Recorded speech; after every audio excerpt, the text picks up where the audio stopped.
Olá, estamos de volta com o segundo bloco da Escola Bíblica. Conosco hoje aqui o pastor Epaminondas Fonseca, um grande mestre do ensino das Assembleias de Deus em Marabá. Nós estamos aqui com o segundo tópico da nossa lição. Você já acompanhou o primeiro e nós fizemos uma breve introdução de quem é Acabe, de quem é Jezabel, das consequências dessa desobediência e da implantação de uma religiosidade idólatra no governo e no povo do norte de Israel, no reino dividido. Agora nós trataremos especificamente acerca do profeta Elias, que certamente você conhece, nós também conhecemos. E o tópico da nossa lição número 2 diz assim, que Elias prevê a grande seca. E o subtópico diz que isso foi uma intervenção divina. E mais uma vez, nesse segundo tópico, o comentarista ele começa dizendo que Acabe é considerado o pior rei de todo Israel. E conhecendo o Deus que nós conhecemos, o único Deus, o Deus que é o Senhor de todas as coisas, ele não ficaria de fora dessa e certamente promoveu essa intervenção divina através de seu servo Elias. Pastor Epaminondas, nos fale um pouco sobre essa intervenção divina. Como é que Elias surge nesse cenário? Pouco nós conhecemos sobre esse personagem antes dessa intervenção. Nós conhecemos dos fatos históricos conceituados na Bíblia, mas de fatos passados nós temos poucas informações.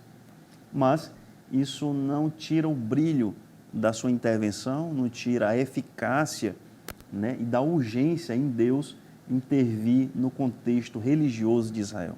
Nos fale um pouco sobre esse personagem que tanto nos chama a atenção e que hoje é pregado ainda, graças a Deus, por muitos como um grande exemplo de homem de Deus na Bíblia. Como eu havia dito no bloco anterior, o nome de Elias, Eliahu, significa meu Deus é Jeová, ou Javé é Deus, exatamente contrastando, a situação espiritual que estava vivendo o povo de Israel. O profeta Elias, ele tem uma projeção para o futuro no Antigo e no Novo Testamento de forma surpreendente, diferentemente do seu passado, que nós não temos muitos registros sobre a origem do profeta Elias. Sabemos apenas a localidade de onde ele surge, mas o profeta, ele é levantado por Deus em um ato de intervenção divina, exatamente no momento mais crítico da história de Israel. No pior momento da história de Israel, no momento mais nefasto em todos os aspectos, no aspecto moral, no aspecto político, no aspecto econômico e, sobretudo, espiritual. Deus necessita, nesse momento aqui, intervir para, em um ato de misericórdia, em um ato de amor, preservar o remanescente de Israel. E Deus tem, evangelista Wallach, Deus sempre terá, Deus sempre teve, Deus tem e sempre terá a sua reserva moral. Deus tem sempre alguém para ele usar com as qualidades, com as qualificações, com os critérios que ele exige que tenhamos. Em todas as épocas, em todos os momentos da história de Israel, e também, por que não dizer, história da igreja, Deus sempre conservou os seus. E Elias é uma reserva de Deus. Elias é uma reserva moral, é uma reserva de fé. Elias é uma reserva religiosa. Elias é uma reserva poderosa de Deus para combater a apostasia, para combater os falsos ensinos, para combater todos os males que haviam se abatido sobre Israel. O profeta Elias, falando um pouco da projeção da pessoa do profeta Elias, para depois a gente falar especificamente sobre esse cuidado de Deus com o seu profeta, né? Nós sabemos que o profeta Elias, ele foi arrebatado, isso está escrito no segundo livro dos Reis, no capítulo de número 2, ele foi elevado aos céus, ele foi trasladado da terra ao céu por Deus. É-nos dito lá em Malaquias, no último capítulo, que o profeta Elias viria. Na verdade, o profeta Malaquias estava fazendo um apontamento a João Batista, que viria no vigor e no poder de Elias, na virtude de Elias, para fazer todas as obras que João Batista fez. E esta profecia se cumpriu parcialmente, porque lá em Mateus capítulo de número 17, nós temos o profeta Elias, ele tendo uma participação significativa com Moisés no Monte da Transfiguração. Mas é-nos revelado que o profeta Elias ainda virá. E nesse espectro escatológico, muitos entendem que o capítulo 11 do livro do Apocalipse está ali fazendo uma referência, né, à vinda futura do profeta Elias durante o período da grande tribulação, e sendo ele uma das duas testemunhas, apenas para contextualizar a vida do profeta Elias. E aqui nós temos Deus usando o seu servo, o profeta Elias, para intervir na história do seu povo.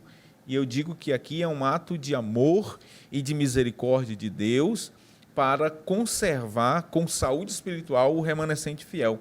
Deus se apresenta a Acabe e ele então profetiza, dizendo que não choveria nos próximos 3 anos e meio, né, segundo a sua palavra.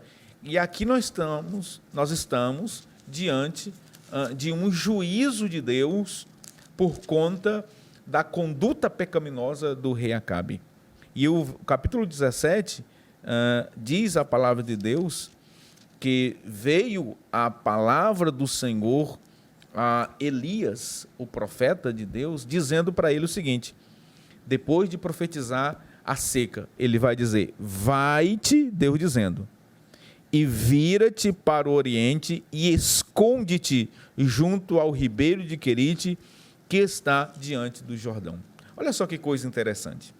Deus ordena que o profeta se apresente diante do rei, que está caído, que está desviado, que não tem temor nenhum, que é infrutífero, que é insensível à voz do Senhor. Deus se apresenta a Elias dizendo: olha, vai e se apresenta a Acabe. Agora Deus diz para ele: esconde. Isso nós temos uma lição prática para as nossas vidas, que nós devemos estar sujeitos à vontade de Deus, à voz de Deus, sensíveis à voz do Santo Espírito de Deus, para saber quando é o momento de agir, quando é o momento de não agir, o momento de se esconder, o momento de sair dos holofotes, quando é o momento, né, de reclinar-se e buscar um pouco mais de quietude. Todas essas coisas são interessantes e isso deve ser observado nesse contexto. Deus disse ao profeta: vai-te para junto do ribeiro de Querite e ali se esconda. Eu acho muito interessante, porque aqui nós já temos o segundo subtópico, né, que diz que é o preço da obediência a Deus. Perfeito. Interessante essa história, essa historicidade, né, do profeta Elias. Como é que Deus ele intervém? E Deus ele só intervém por conta do cuidado e do amor que ele tem pelo seu povo. E cabe nesse momento aqui da lição nós fazermos uma aplicação prática, ou nós recordarmos o maior exemplo de amor que nós já tivemos e que nós temos, que é o do Senhor Jesus Cristo. Em Mateus 23, 37, só o finalzinho do versículo diz assim, Jesus dizendo: como a galinha reúne os seus pintinhos debaixo das suas asas, mas vocês não quiseram. Só o último texto. Jesus está dizendo o seguinte: olha, Deus ele tem um amor por vocês tão grande, assim como a galinha ela tem aquela proteção pelos seus pintinhos, mas vocês não querem essa proteção. Mas aqui nós vemos um exemplo de um homem, de um profeta de Deus, que ele é muito utilizado para alertar aquele reino, aquele rei, aquele monarca dos pecados, da idolatria que Israel estava sendo envolvido. Mas nós vemos aqui que é o segundo tópico da nossa lição, que é o preço da obediência de Deus. Qual é o preço da obediência de Deus? A gente se pergunta sempre, né? Certamente, se nós perguntarmos isso para você, é uma pergunta simples e você saberá responder. Qual é o preço da desobediência? Nós sabemos que o preço da desobediência, na verdade, no final será a morte, será o pecado, né?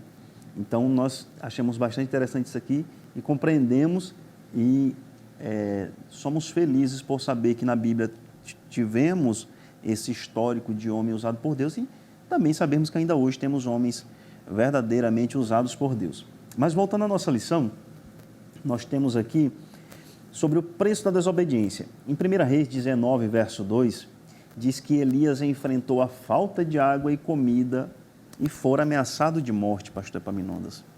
E ele fora ameaçado de morte por obedecer uma ordem direta do Senhor para que alertasse aquele povo acerca da sua idolatria. E nesse sentido, pastor Epaminondas, o preço da obediência vale a pena para o cristão hoje que está nos assistindo? Antes de responder se vale a pena, é necessário a gente pensar e ponderar no seguinte: é comum as pessoas acharem que a obediência a Deus, ela nos livra dos problemas, né? Seria a lógica, que a obediência a Deus desvia-nos dos perigos, que a obediência a Deus nos tira dos espinhos, que a obediência a Deus nos preserva de passarmos por intempéries, né? Que a obediência a Deus nos isenta de passarmos por aflições. E isto não é bem assim. A obediência a Deus tem certos resultados. Eu digo a vocês, vale a pena. Já respondendo diretamente à pergunta, vale a pena? Vale a pena, porque sempre vale a pena obedecer a Deus. Sempre valerá a pena servir a Deus. Servir a Deus tem um preço, e para servir a Deus tem que se obedecê-lo. E vale a pena a despeito de todas e quaisquer situações adversas. Observe Daniel, a obediência de Daniel levou ele aonde? Levou ele à cova dos leões. Não foi isso? Que nos parece que, em primeiro plano, a obediência deveria livrá-lo dos leões, mas não. A obediência o levou para a cova dos leões. Mas vejam que Deus lá estava, o anjo do Senhor lá estava, fechou a boca do leão e deu livramento ao seu servo. A obediência de Misael, Ananias e Azarias os levaram até a fornalha de fogo ardente. Mas não se esqueça que valeu a pena eles terem obedecido ao Senhor. Passaram pela aflição, pelo fogo, mas cumprindo a palavra do profeta Isaías, que o profeta vai dizer que nenhuma chama arderá em ti, porque estou contigo. Lá estava o quarto homem, lá estava o próprio Deus acompanhando seus filhos, os livrando, não deixando que nem mesmo um fio só de cabelo deles fossem queimados. Veja que os discípulos, lá em Marcos, capítulo de número 6, eu gosto desse exemplo, que a obediência ela não nos livra dos problemas, muito pelo contrário, a obediência a Deus às vezes nos coloca em muitos problemas. Marcos capítulo 6, a Bíblia diz que Jesus chamou os 12 e obrigou os seus discípulos a entrarem no barco e a passarem para o outro lado.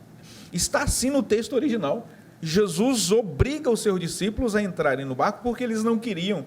Jesus disse, olha, eu vou subir para o monte para orar. Eles queriam ir com Jesus. Jesus tinha os seus projetos, tinha os seus planos, né, de forma pedagógica, e agora Jesus obriga eles, compele eles a entrarem no barco para atravessarem para o outro lado. E, curiosamente, por volta da quarta da quarta vigília da noite, né? Eles estão no meio do mar, remando, sozinhos. Jesus não estava desta vez com eles no barco, porque Jesus estava orando no monte. Uma grande tempestade se levantou, eles pensaram que ia morrer, estavam abandonados na ótica deles. E vejam, tudo isso resultado de quê? Obediência. Eles obedeceram Jesus, entraram no barco e foram. O que nós estamos com isso dizendo é que a obediência ela gera resultados. A obediência ela traz com esses resultados algumas consequências. Elias teve privações, ele teve que estar isolado, sentiu necessidades, teve falta de pão e de alimento a priori, mas Deus estava cuidando do profeta. Mas Deus estava suprindo todas as necessidades do profeta.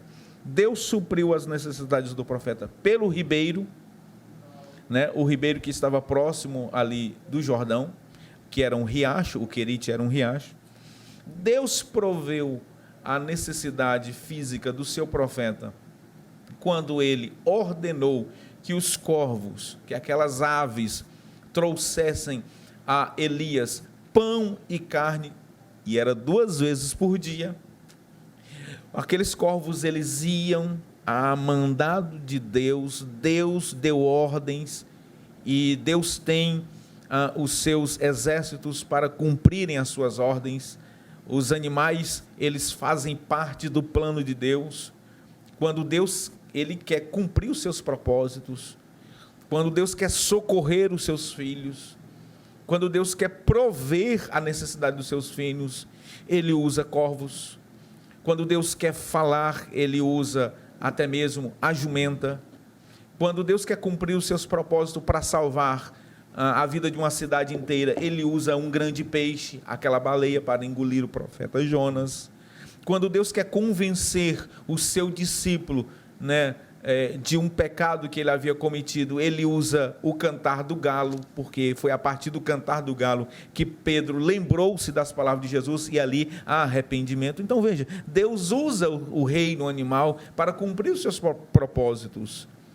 E aqui o Senhor Deus, mais uma vez, está usando os corvos, que nós estávamos falando em off, né? Antes do programa começar. Há uma tradição rabínica que diz que provavelmente os corvos, eles iam no palácio buscar pão todos os dias para alimentar Elias, pão e carne. E nós até aqui dizemos em tom de brincadeira que esses corvos eram, na verdade, o iFood de Deus. Deus acionou as suas criaturas, que ele mesmo os criou, para atender os seus propósitos aqui na terra. Em suma, em linha geral, Deus, ele cuida quando nós obedecemos às suas ordens. Deus provê, supre as nossas necessidades quando nós nos submetemos às suas vontades, mesmo com consequências ruins a priori para nós, porque a obediência ela gera esses resultados. Mas Deus, evangelista Wallach, sempre estará conosco em todas e quaisquer situações. Amém, amém. Muito bom. Nós vemos em Provérbios, capítulo 1, verso 7, que diz que o temor do Senhor é o princípio do conhecimento. E do conhecimento aqui você pode utilizar como sinônimo de sabedoria. Quer ser sábio? Aprenda a obedecer a Deus. E não é uma contrapartida, uma contraprestação. É uma obrigação nossa, é o mínimo que nós podemos devolver ao Senhor pelo ar que respiramos, pela vida que possuímos, de amanhecermos todos os dias vivos. Bem, e se tratando de cuidado, o pastor Epaminondas definiu muito bem aqui. Eu tenho um salmo, o Salmo 40, verso 17, diz assim: quanto a mim, sou pobre e necessitado, mas o Senhor preocupa-se comigo. Tu és o meu socorro e o meu libertador. Meu Deus, não te demores. Que maravilha. O salmista aqui demonstrando todo o seu amor por Deus e sabendo do seu cuidado que nunca foi abandonado. Pastora Epaminondas, nós conversamos aqui agora há pouco sobre um fato histórico muito interessante, a alimentação do profeta Elias através dos corvos. Tratamos da expressão o iFood de Deus. Em outras palavras, um delivery moderno, né? E nós tratamos que nessa lição nós temos alguns pontos primordiais e de curiosidades bíblicas da possibilidade de Elias estar sendo alimentado através da padaria do próprio palácio, né? Mas nós vemos outras situações bastante interessantes. E quando nós tratamos da história do profeta Elias, nós lembramos logo do desafio realizado por Elias ao rei Acabe, desafiando os 450 profetas de Baal e os 400 de Azera.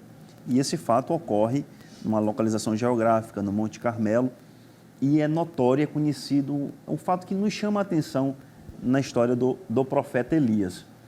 E nós percebemos, eu já vou adiantar um pouco a história, mas nós percebemos que ao final daquela batalha, a chuva cai. E um dos nomes, como o senhor citou aqui no primeiro bloco, um dos nomes dados a Baal é o Deus da chuva.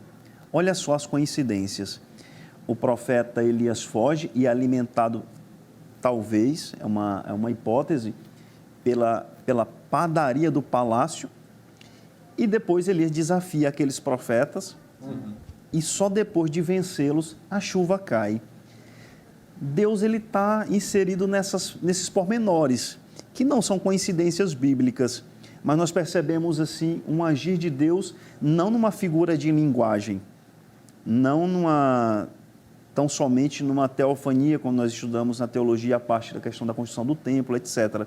Mas nós vemos realmente a manifestação do Senhor naquela situação, uma manifestação física. Nós gostaríamos que o senhor relatasse para a gente aquele episódio que a gente não pode deixar de comentar na nossa lição bíblica, o desafio de Elias aos profetas de Baal. O autor da lição, nos parece que na próxima, né, ele vai detalhar esse fato heróico de Elias.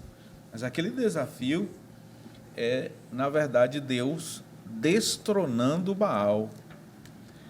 Como muito bem foi colocado aqui, Baal, a palavra Baal, ela significa literalmente meu marido, ou maridos apenas, né? E uma das atribuições que eram conferidas a Baal era o fato de Baal ser, né, na mitologia ali fenícia, o deus da fertilidade, o deus que, inclusive, promovia a vida através da chuva.